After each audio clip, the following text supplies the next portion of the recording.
Hi everyone! So as promised, ngayong hapon, gumawa tayo ng very easy version of kimchi.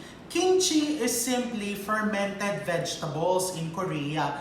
Dito sa atin, ang version natin yan is parang atsara. Ginagawa itong prosesong ito para mapahaba ang buhay ng gulay without compromising the texture. Okay? So kahit pinapahaba mo yung buhay, ganun pa din. Healthy, crunchy, and very tasty pa din yung iyong gulay. So, magsisimula tayo sa napa cabbage or pechay bagyo. Kailangan mo ng 1 kilo of chopped cabbage. Meron ako ditong chinap na, makikita mo yan. And ipapakita ko sa inyo yung proper way of cleaning it. So, dahil ang kimchi is uncooked, hindi mo lulutuin, gusto mong tanggalin yung mga ganito, yung mga hindi kagandahang dahon sa labas ng iyong napa cabbage. So, make sure to triple wash your cabbage. Hinugasan na to kanina. And then, tatanggalin ko tong dulo, yung matigas na side. Itatapon ko na yan. And then, ito, hahatiin ko siya sa gitna. Okay? Hatiin ko ulit sa gitna. So, quarter into 4. And then, you just chop it into pieces like this. Parang mga 1 inch yung lapad. And then, ilalagay mo sa timbangan.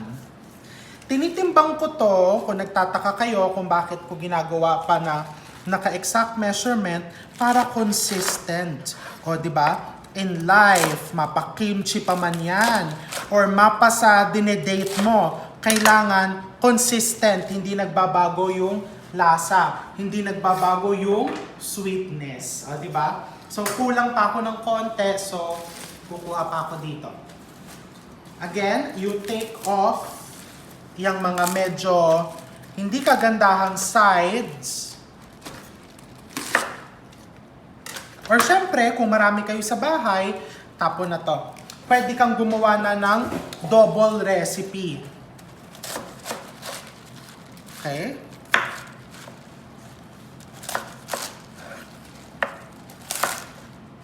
Ang kailangan mo lang kasi is 1 kilo and this is already 900 plus, no? Pero ba't hindi natin ilagay pa lahat ito? Kasi sayang naman, 'di ba? Dito, okay lang na sumobra.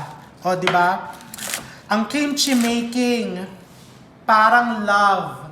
Okay lang na sumobra, wag lang kukulangin. Okay? So, meron ako dito, this is around 1,200 kasi ayaw kong masayang yung cabbage. So, you chop it like this. Traditionally, in Korea, yung buong ganito, hinahati lang nila sa gitna yan, and then ito mismo yung fine-ferment nila. But again, since this is an easy version, home version, chinap-chop natin ng maliliit yung iyong gulay or yung iyong cabbage. In here, I have 4 cups of water. And then dito, meron naman akong 3/4 cup of sea salt, rock salt. Ito yung nabibili lang sa palengke, yung tinatabo na asin sa palengke. So what you want to do is, ilagay mo yung salt mo in water, and then i-stir mo lang. O sasabihin ng iba, bakit ko kinakamay? Kinakamay po talaga ang kimchi making. If you want to wear gloves, you can. Pwede ka naman magsuot ng gloves. But me, what I did, hinugasan ko ng maiga yung kamay ko with soap. Pero mamaya, pag naglagay na tayo ng chili, kailangan mo talagang mag-gloves kahit na hinugasan mo yung kamay mo. And then, ibubuhos ko lang yan dito. Okay? So, this is the salting process. Ang ginagawa ng salting process is, tatanggalin yan yung excess liquid nung iyong gulay, nung cabbage mo. Bakit natin ginagawa yon? Para humaba ang buhay nung iyong kimchi. Okay? And of course, to promote the fermentation. So, ibababad mo to for around 1 hour, mga 1 oras mong ibababad, and then every 30 minutes, pwede din hanggang 2 hours kung gusto mong talagang fermented, yung talagang malambot yung iyong cabbage, pwedeng 1 to 2 hours. Very important is, every 30 minutes, kailangan haluin mo yan. No? Meron ako dito, binabad ko na yan kanina. Ganito na yung kakalabasan yan. E paano? Nasira yung relo namin sa bahay. Nawala ako sa timing. How do I check? Kailangan, yung hard part, nakikita mo to, di ba? Ito yung hard part ng cabbage. Pag ginanyan mo yan, nagka-crack. Ito, pag ginanyan mo, flexible. Okay? So, after mo ibabad yan dito sa iyong water and salt mixture, magiging malambot na siya. Magiging flexible. No? And then the next step, of course, after doing this, huhugasan ko siya ng maraming beses para matanggal yung saltiness nung iyong kimchi. Okay, so ito, what I have here is I have running water and may reserba akong bowl dito na puno ng tubig. Okay? Huhugasan ko to ng 3 beses because you want to remove all the saltiness. Hindi naman all, magtitira ka ng konting saltiness pero hindi yung masyadong matapang na parang hindi mo makain yung kimchi. So I'm going to rinse this thoroughly. Ayan, very important na meron kang reserbang tubig dito sa bowl. So unang hugas pa lang yan. And then you get a colander, a strainer.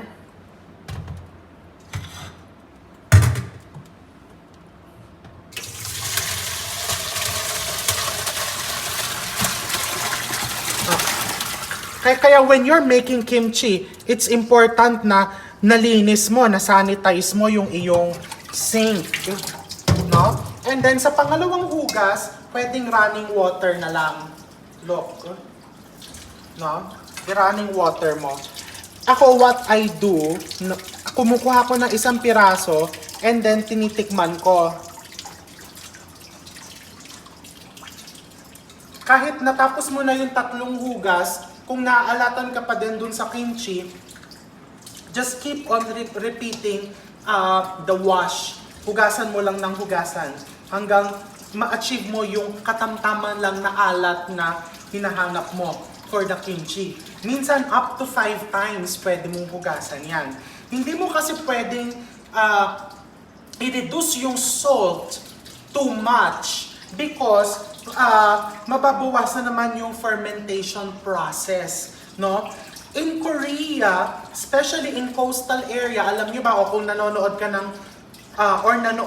ng Crash Landing on You, makikita mo na doon sila gumagawa ng kimchi sa tabing dagat mismo because the saltiness of the seawater is approximately mga 12 to 15% na salt. So, pwede mo siyang gamitin in making kimchi, no? So, ayan, tikman mo ulit kung tama na yung alat sa'yo. Konting hugas pa to. So, I'm going to continue rinsing this. And then, pagkahugas niya, you need to drain it thoroughly. Tanggalin mo lahat ng excess liquid. So, ipapakita ko sa inyo yon next. Lalagyan natin ng seasoning. Okay, so, after washing it, ito mga 3 to 5 times ko nahugasan in running water. I-strainer mo lang o talagang uurong siya. Normal yan, magkakaganyan yan.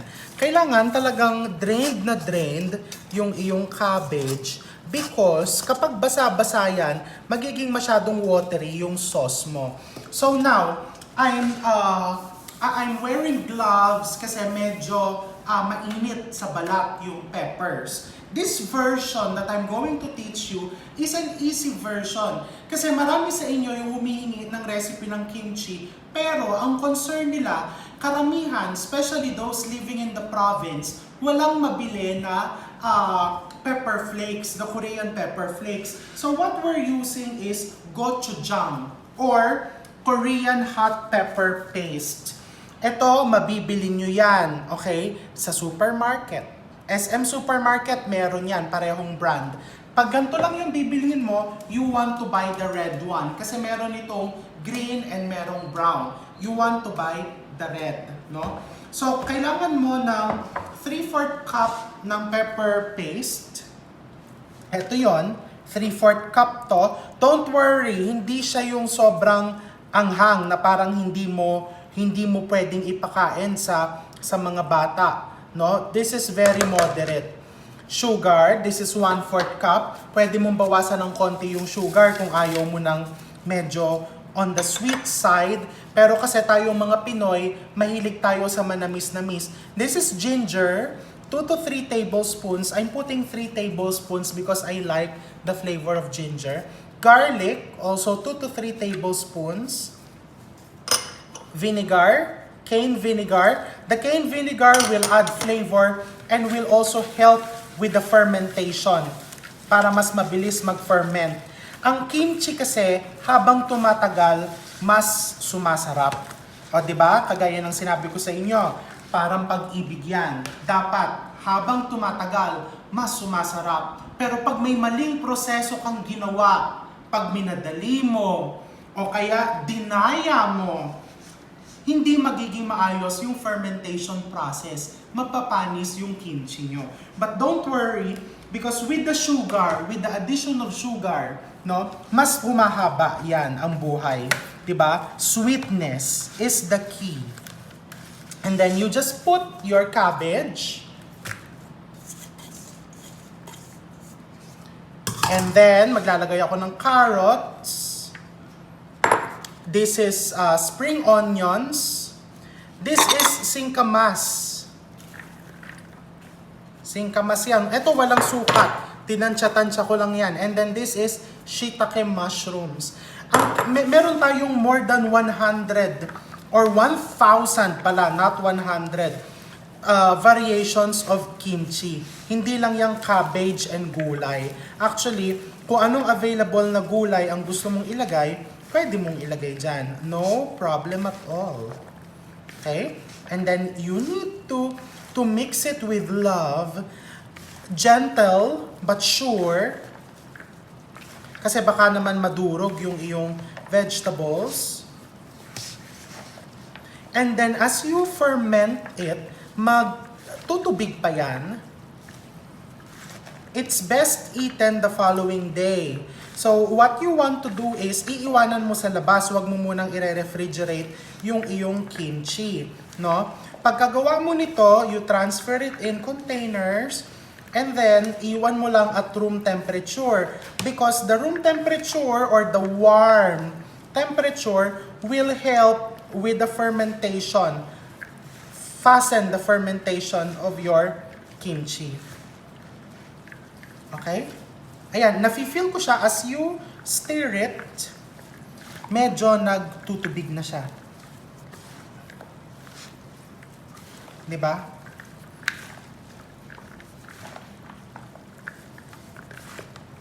If you feel like gusto mo pang mas paanghangin, gusto mo pang mas papulahin, no problem.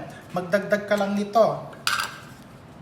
Hanggang 1 cup, pwede mong gawin. Wag lang masobrahan ha, kasi pag naman nasobrahan ka sa chili paste, baka naman masyadong tumapang yung iyong kimchi. Okay? This is almost ready. I'm ready to transfer this in containers. I like putting my kimchi in glass containers. Papakita ko sa inyo. Pero syempre, kung ipangtitinda mo, pwede mo nang idiretso yan sa microwavable. My dear, kuha mo ko isang pirasong microwavable container, please. Yung may takip na ha, so we can show them. But for home use, dito ko lang yan ilalagay. Ayan o, makikita mo nagli-liquid na.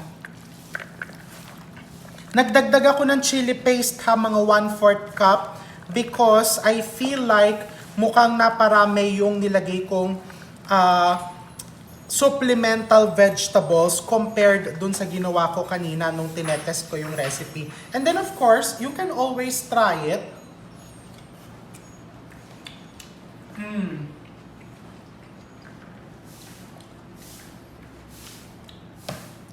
ganito talaga yung masarap. Sa simula pa lang, bago pa lang, comforting na. And habang tatagal, mas magiging masarap and comforting. O, di ba nakaka-relate ba kayo? Kimchi. Baka bukas ang tawag ninyo sa asawa nyo, kimchi. Di ba? So what I'm going to do, I'm going to transfer this. Sorry ha, madudumihan yung takip. Kasi wala akong assistant dito sa likod. And then you put it like that. With matching press.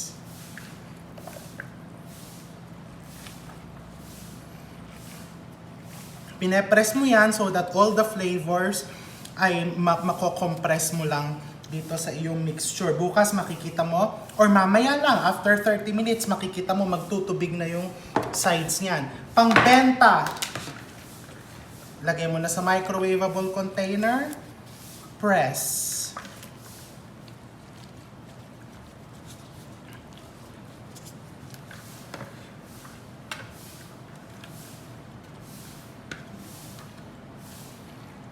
Okay?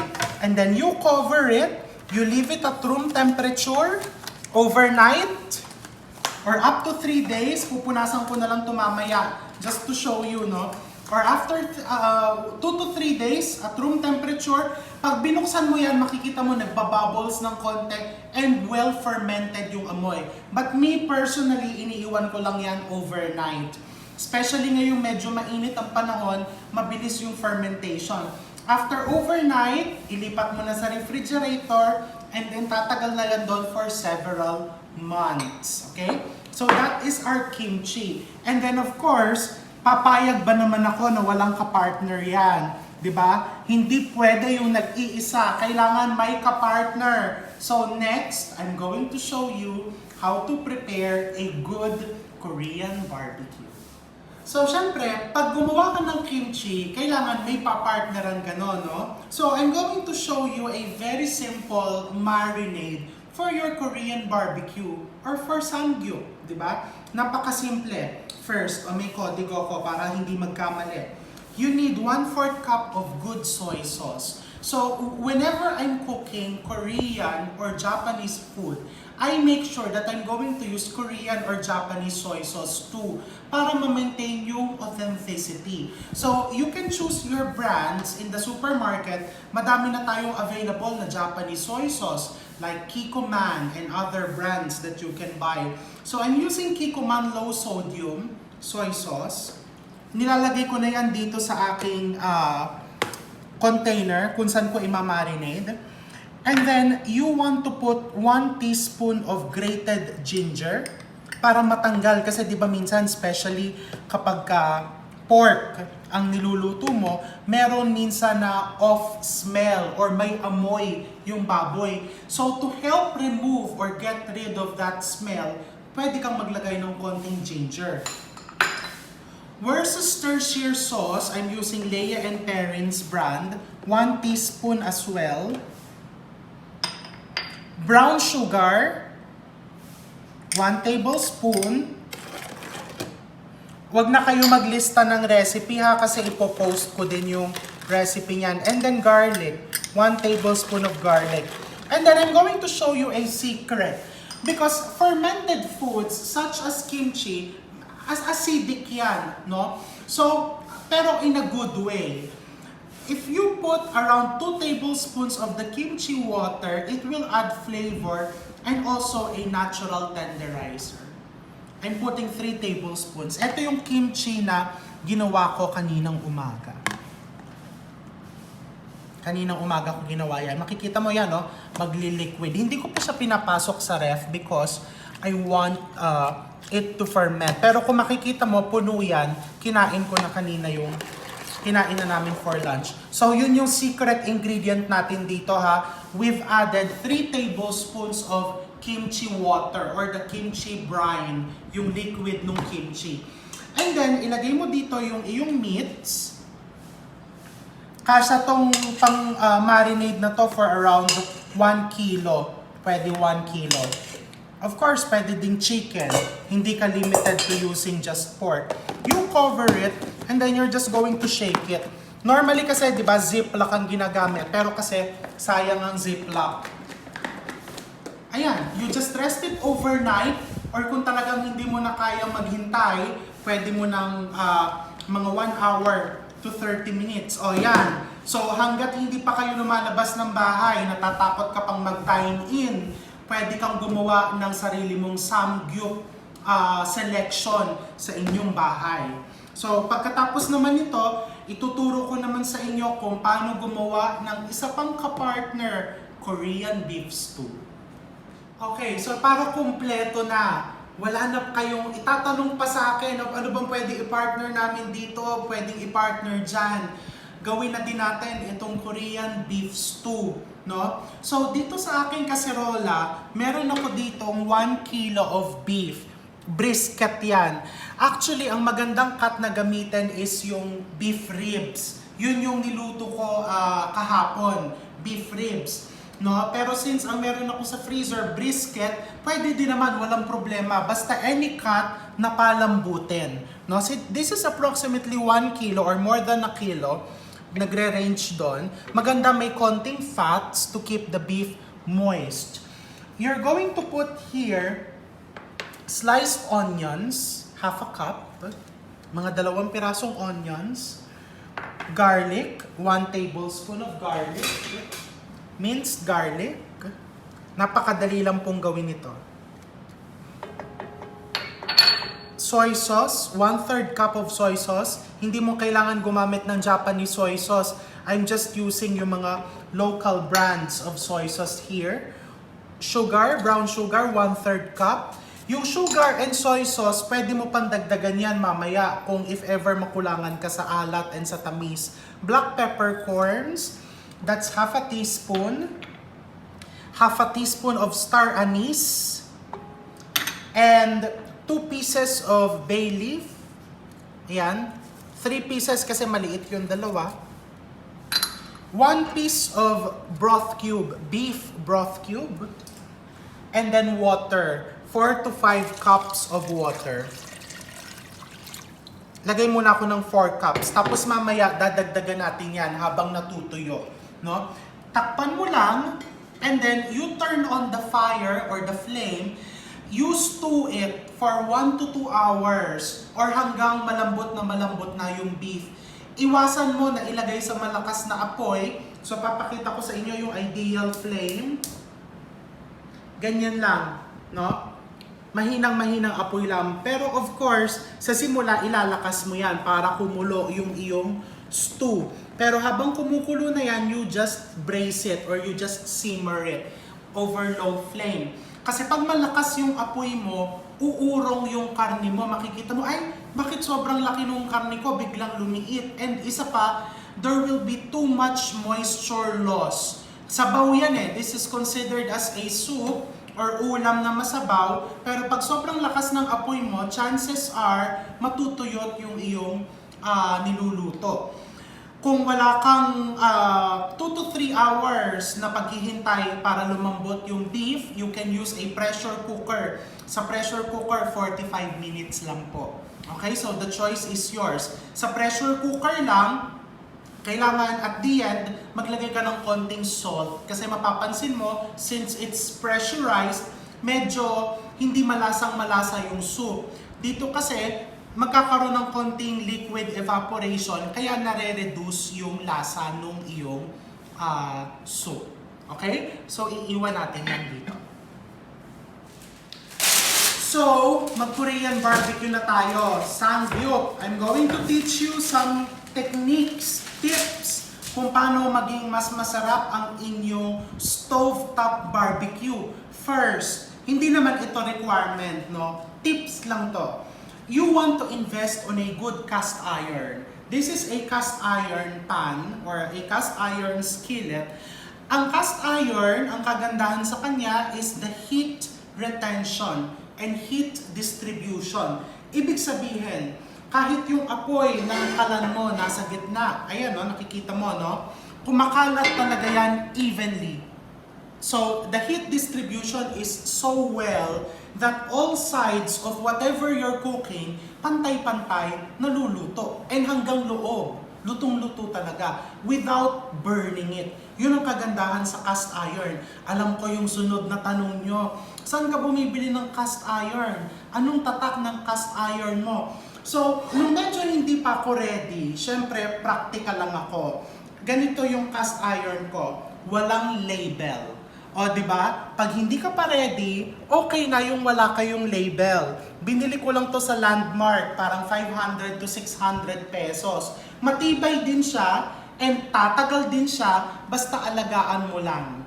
Okay? Pag tumagal, pag ready ka na, pag may extra budget ka na, pwede nang magkaroon ng label. So this one is Lodge. Lodge is a very popular cast iron brand. It's made in the US. Matibay na matibay siya. Matibay din naman to. No? Nasa gumagamit yan. Nasa nag-aalaga yan. I've shown you video before on how to take care of cast iron. Pagkagamit mo, kailangan mo siyang hugasang mabuti. Pagkahugas, tutuyuin mo, and you need to wipe it with oil to prevent yung pangangalawang. Okay? So, para hindi manikit dito yung iyong barbecue, lalagyan mo siya ng non-stick parchment paper. Papatungan mong ganyan. See? Pag pinatong mo dyan, ilagay mo na yung iyong pork. Ito yung binabad nating pork.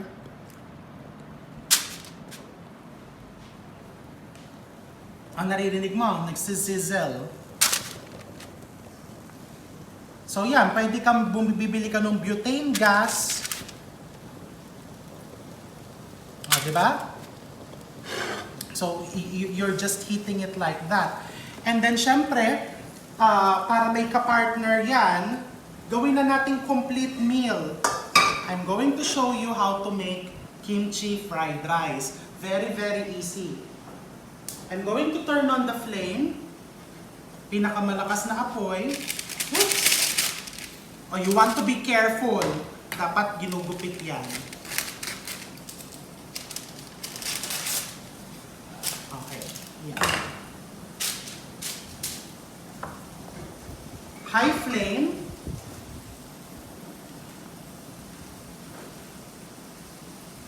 I have here eggs.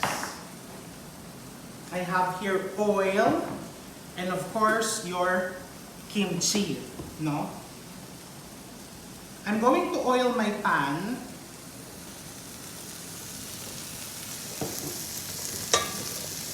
I'm using olive oil dahil simply because nakasanayan ko lang kasi walang kalat, no, hindi naninikit.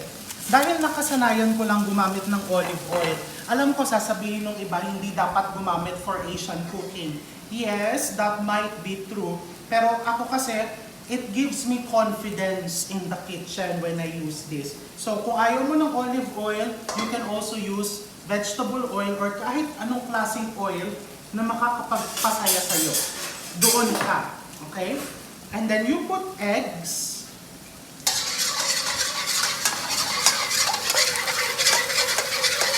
You scramble it para mag-fluff yung itlog mo. I'm not going to put any seasoning here. Kasi yung kimchi natin, malasa na. So, doon ka na lang kukuha ng flavor sa kimchi mo. This is our kimchi.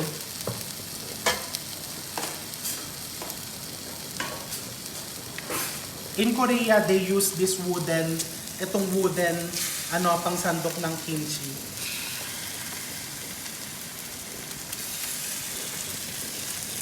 Ano kayang uunahin yung gawin, no? Unahin nyo yung kimchi. Or unahin nyo, magpabili muna kayo sa asawa nyo ng cast iron pan.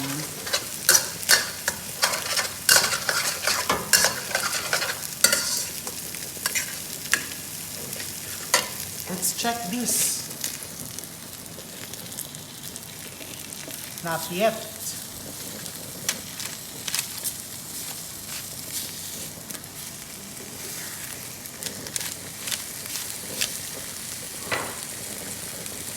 Okay, and then I have here plain rice.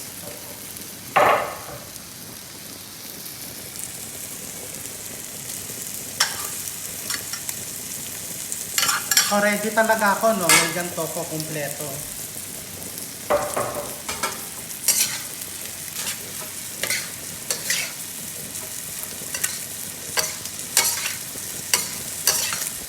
Okay?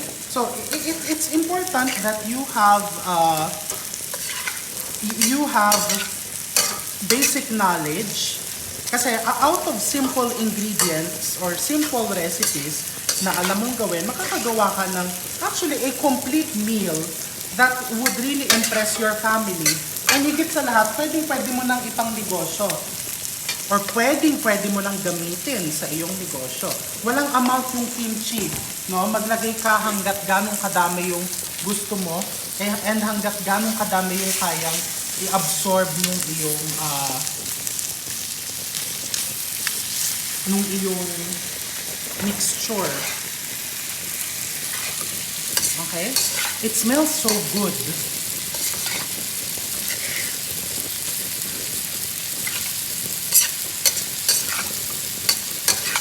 And then ito, pwede mo yung gupitin.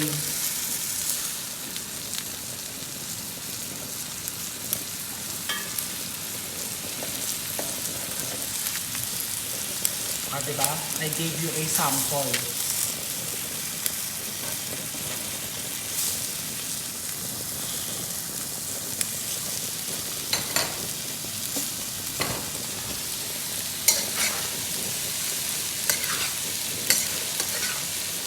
Okay, the kimchi fried rice is ready.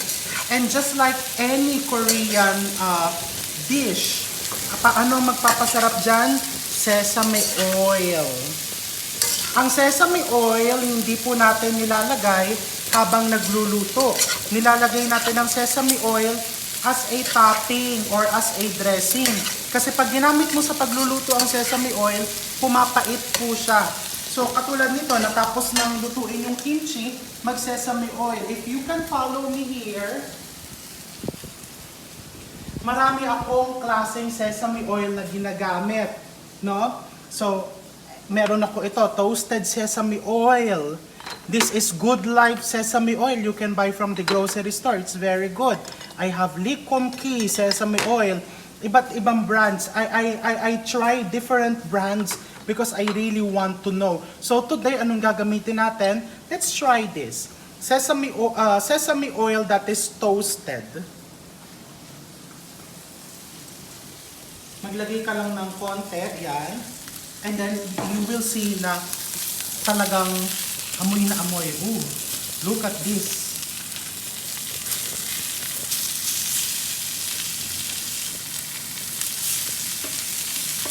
Hindi ako masyadong lumalapit kasi mainit. Okay? So, and ito yung aking beef stew na niluto ko kaninang tanghali. Habang kumukulo na ba yung ginagawa natin, hindi pa din. Okay? So, i-plate ko to para ipapakita ko sa inyo kung ano-ano yung ginawa natin ngayong araw. So, this is the beef stew.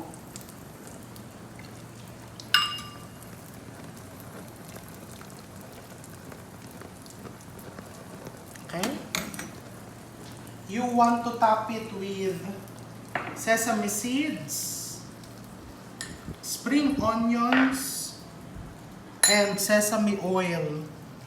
Konting sesame oil. And then of course, para talaga tayong nasa Korea, soju. O, diba? So, kagaya ng palagi kong sinasabi sa inyo, eto, makikita mo, nagtutubig na yung kimchi mo, no?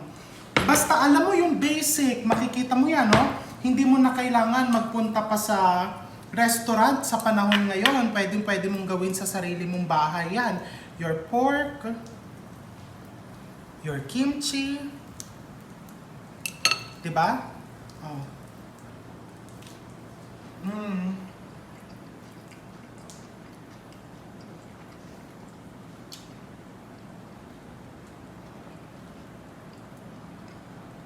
Napalaki ata yung gupit ko ng pork.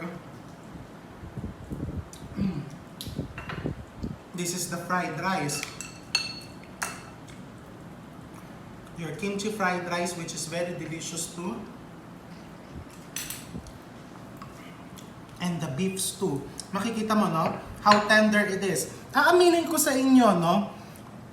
Pinressure cooker ko ito kanina. 1 hour in the pressure cooker. And naiintindihan ko din, karamihan sa inyo will use the pressure cooker because syempre, kung wala ka naman assistant sa bahay, di ba? Or kung gutom na yung iyong pamilya, 1 hour, malambot na siyang ganito.